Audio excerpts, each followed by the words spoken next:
que eu vou trazer aqui é alguns casos pertinentes, né, para a gente conversar.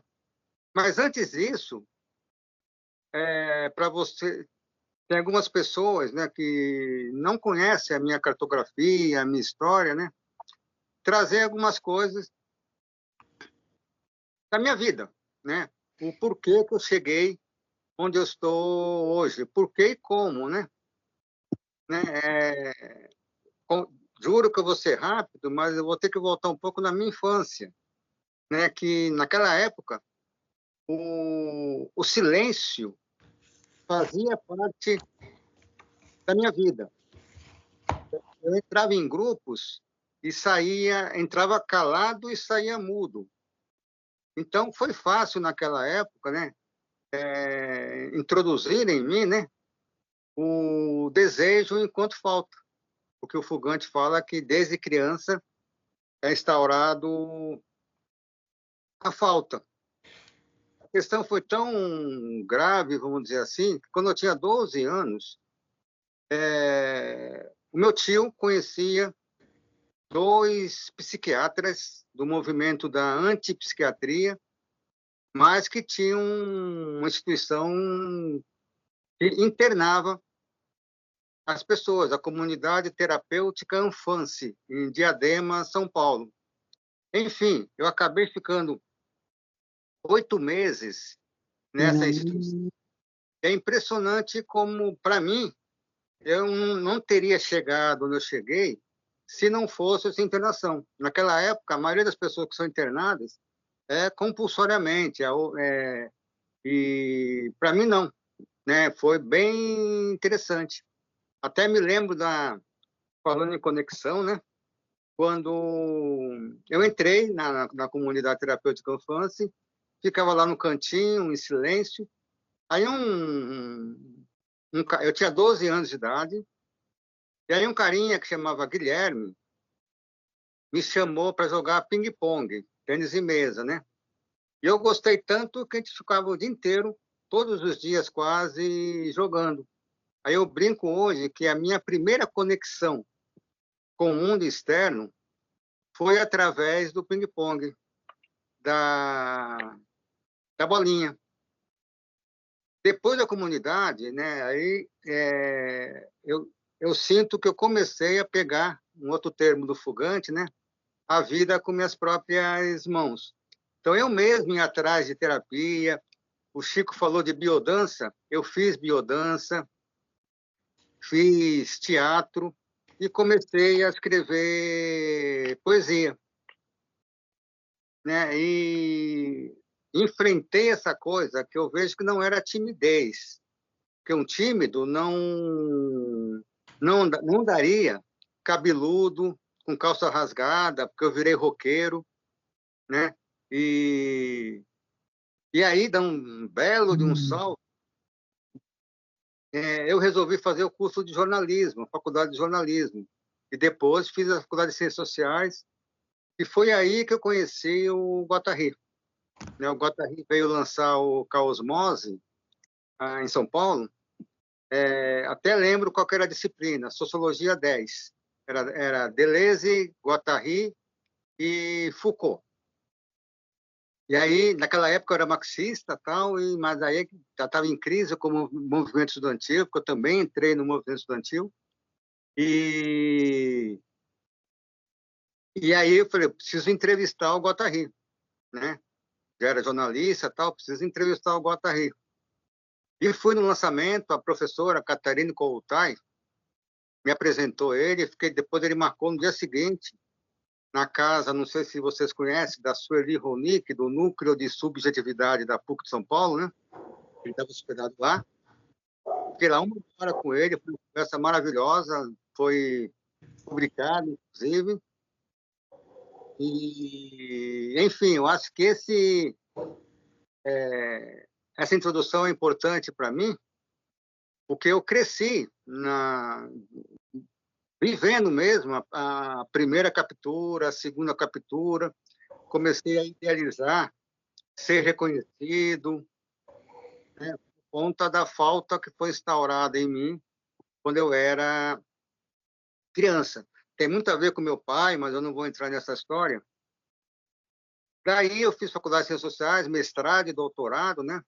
Hoje eu não faria isso necessariamente, né? Mas na época foi a linha de fuga que eu encontrei, né? Daí nos livros e leitura você fica em silêncio, né? Então foi o caminho que eu encontrei. E aí, em 94, aí nesse interim, eu conheci Deleuze e Guattari, comecei a estudar eles, fiz a primeira leitura do Spinoza, né? Não entendi quase nada. E aí dois acontecimentos também marcaram minha vida, em 94 e, sobretudo, em 97. Em 94, eu fui com os amigos jornalistas alternativos, fomos conhecer os zapatistas no México, né? De 93 para 94, os zapatistas fizeram uma guerra relâmpago lá em Chiapas, no sul do México, né? Fronteira com a Guatemala. E um ano depois dessa guerra, a gente foi fazer essa reportagem lá. 94 para 95, eu passei na Selva da Candona, que é a Amazônia de lá, né? Bem fronteira com a Guatemala. E foi uma experiência maravilhosa, porque a visão de diferença dos zapatistas, eu tenho até uns textos escritos que eu faço um paralelo com a visão dos zapatistas com Deleuze e Guattari, com a filosofia da diferença. Mais para frente, se vocês quiserem, eu comento sobre isso, mas eu queria dar esse preâmbulo. E aí, em 97, aí eu digo que foi o grande acontecimento que mudou a minha vida para melhor. Foi um presente para a minha vida, que foi o nascimento do Tiago. Né? Na verdade, esse projeto, que eu vou começar a falar dele agora, começou com o Tiago. Porque assim, a diretora da escola que ele estava falou, olha, não é o tempo ainda do Tiago ler e escrever. Eu concordo plenamente, cada um tem o seu tempo, né? Porém, tem uma armadilha aí, né? Não é cruzar os braços, esperar o tempo da pessoa.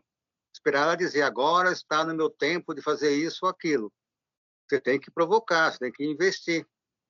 E o Tiago já lia algumas coisinhas, já balbuciava, ele viveu no meio de livros, né? Já tinha muitos livros de imagens aqui em casa, ele já pesquisava imagens no computador e tal.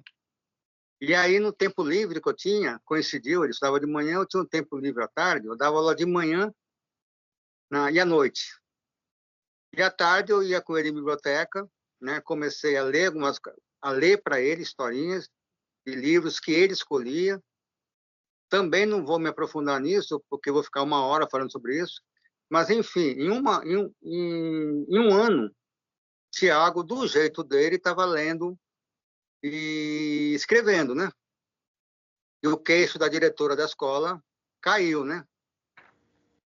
Daí eu pensei comigo mesmo, né? Vou fazer isso com mais pessoas. Aí, em 2012, eu criei esse projeto, né? E eu fiquei 3 anos, de 2012 para 2015, com 3 grupos apenas com síndrome de Down. Não foi uma escolha minha, mas foi o que pintou naquela época, né? E foi um trabalho de experimentação, foi um trabalho de kamikaze, né? Eu lembro que nos primeiros dias eu fiz uma coisa que eu chamei de visualização criativa. Eu pegava um objeto qualquer, um vaso de flores, agora não vou lembrar qual que é o objeto exatamente, pedia para eles tocarem esse objeto, olharem, e depois falei para eles fecharem os olhos, tipo meditação, deitarem para os que quisessem. O resultado desse investimento foi super potente, né? Alguns criaram histórias a partir do objeto, outros descreveram o objeto. Aí eu fiquei 3 anos com esses grupos e criei com eles 3 jornais com poesias, textos escritos por eles, né? E aí, em 2015, eu fui para o Instituto Casa do Todos, que lá que o projeto criou esse corpo, né? Virou oficina de escrita, porque antes era um curso de... Eu coloquei o nome, curso de jornalismo prático, mas veio tudo, menos jornalismo. Aí criou o nome Oficina de Escrita Criativa. E aí começou a chegar gente que ainda estava se conectando à palavra. Aí virou Oficina da Palavra e da Escrita Criativa.